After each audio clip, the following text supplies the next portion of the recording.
Alright guys, do a little port and polishing work. I know a lot of people say the E7 heads are junk, and I think the biggest downfall to them is going to be the smaller exhaust valve. However, I did have these set of E7s sitting around. They're a spare set of heads, cost me $0.00. So I thought, sure, why not? Let's port them and slap them on the block when we take the intake off. I just want to show you guys how much you can cut out of these. The metal started making a really high-pitched noise, and it was acting like we were getting into the bolt area right here where the head bolt slides through. So we didn't want to risk it and cut through that and have to repair that.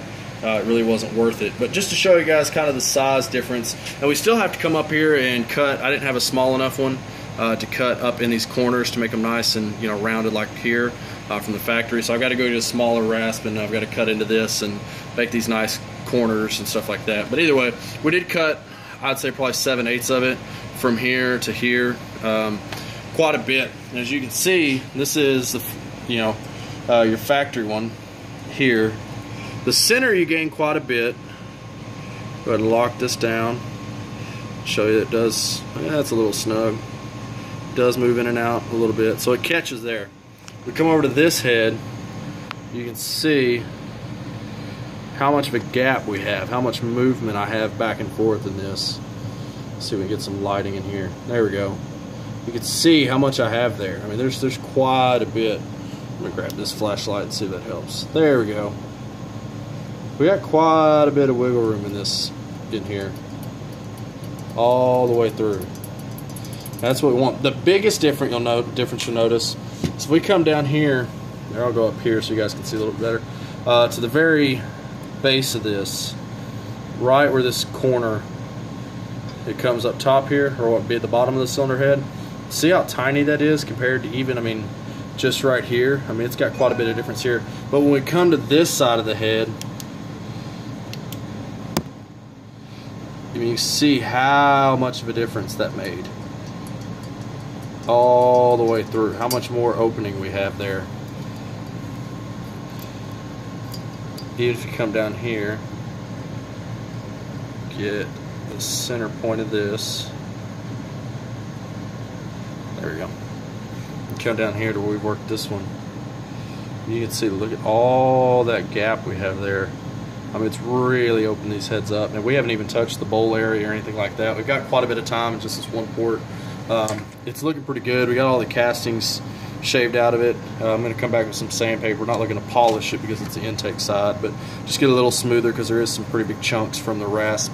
And like I said, we need to get a smaller one so I can come in and actually work this area up in here. I didn't have a small enough one, and what was happening is I was actually cutting into right here, and not actually this. So I need to get one about the size of this where I can get in here and I can work just this area, and I can work this area down here, so it ends up looking more like your nice square curves in this corner here. So a lot of work into it. Still got a lot of time left. It took us a good hour just to disassemble the heads. We still got the chambers to do, clean those up. We're not going to cut anything. We are going to go boost eventually, so it wouldn't hurt if we took some material out of here. The biggest thing is just want to smooth this lip out here, and then just want to polish this up. Polishing it up is really going to help with pre-detonation and stuff like that, and knocking in the cylinder itself. And getting rid of that lip will help too with that, because any sharp edges you have is going to cause pre-det pretty bad. Then we're going to lap the valves in. We've kind of gone back and forth. The biggest thing between the GT40s and the E7s like here is the valve size. Since I have nothing in these heads, we've kind of gone back and forth to see how much it would be to put a bigger exhaust valve in it. The intake's not a bad size. We could probably go a little bit bigger, but I think the biggest benefit would be the exhaust valve, going with the bigger exhaust valve. So for now, guys, that's it. Stay tuned. We got, like I said, we got the coilover install coming. Hopefully we'll get that to you by the end of August is best. Then we got the axle upgrade too as well. We got to get this other Z out. Come to find out, it's going to have a cylinder head, so I'm looking for an L28 cylinder head that's in good shape. The water jacket where the thermostat sets right here, the thermostat sets here, and the exhaust manifold is right under it, but it was pitted all in the head, and that's where he was losing his coolant at. because neither one of those were sealed, and it was draining down the head and burning off the exhaust manifold. So we got to find him another cylinder head. We got a header for it, and I'm going to try to see if I can find a non-EGR, non-web intake for it, like an N42.